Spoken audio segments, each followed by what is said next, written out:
An Iraq that is unified, pluralistic, federal and democratic. وەزیری دەرەوەی ئەمریکا لە بەغدا دوای کۆبوونەوەی لەگەڵ بەرپرسانی باڵای عێراق و هەرێم جەختی لە یەکگرتووی و یەکپارچەی خاکی عێراق کردەوە. بەڵام ئەوە سیاسەتی ڕاگەیاندراوی ئەمریکایە و ڕوون نییە سیاسەتی پشت پەردەیان بە چه ئاڕاستەیەکدایە. جۆن کیری لە دوای کۆبوونەوەی لەگەڵ سەرۆک وەزیرانی عێراق و شاندی هەرێم بە سەرۆکاتی نێچیروان بارزانی لە کۆنفرانسێکی هەواڵیدا ڕایگەیاند دەبێت عێراقیەکان پابەند بن بە دەستورەوە و پێویستیشە عێراق یەکگرتوو و فیدراڵ بێت. کیری پشگیری ئۆباما و کۆشکی سپی بۆ چاکسازیەکانی عەبادی دووپات کردەوە و وتیشی گۆڕانکاریە وزاریەکان پرسێکی ناخۆی عێراقیە و ئەمریکا بە هیچ شێوەیەک دەست ناخاتە ئەو بابەتە و تەنها هانی عێراقیەکان دەدەن کە بەیەکەوە کار بکەن. خەڵکی عێراق پێویستە پابند بن بە دەستورەوە و عێراق یەکگرتوو بێت و فیدراڵی و دیموکراتی بێت.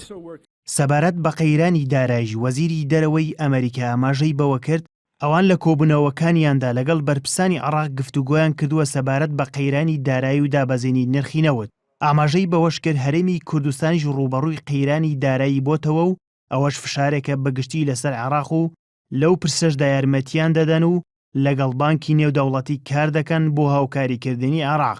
لەگەڵ حکوومەت بۆ قەیرانی دارایی و دابەزینی نرخی نەوت هەرێمی کوردستانیش لەو گیرۆدەی قەیرانی دارایی بووە ئەمە فشارێکە لەسەر عێراق وەکو هەموو پارچەکە ئێمە پێویستە یارمەتی عێراق بدەین لەم بابەتەدا.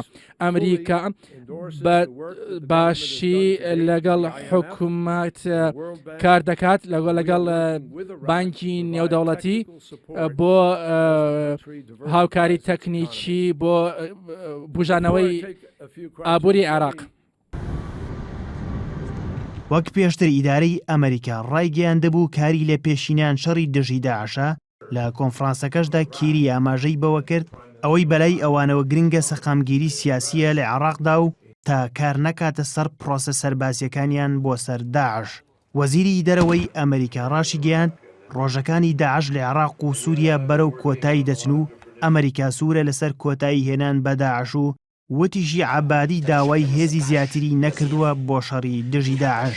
کیری ڕاشی گەیاند لە کۆبوونەوەیاندا لەگەڵ سەرۆک وەزیرانی هەرێم پشتیوانی ئەمریکایان بۆ هاوکاریکردنی پێشمەرگە و هەماهەنگی نێوان هەرێم و بەغدا دووپات کردوتەوە. سەرهەنگ ئیسماعیل NRC. In Iraq and the coalition, we will succeed.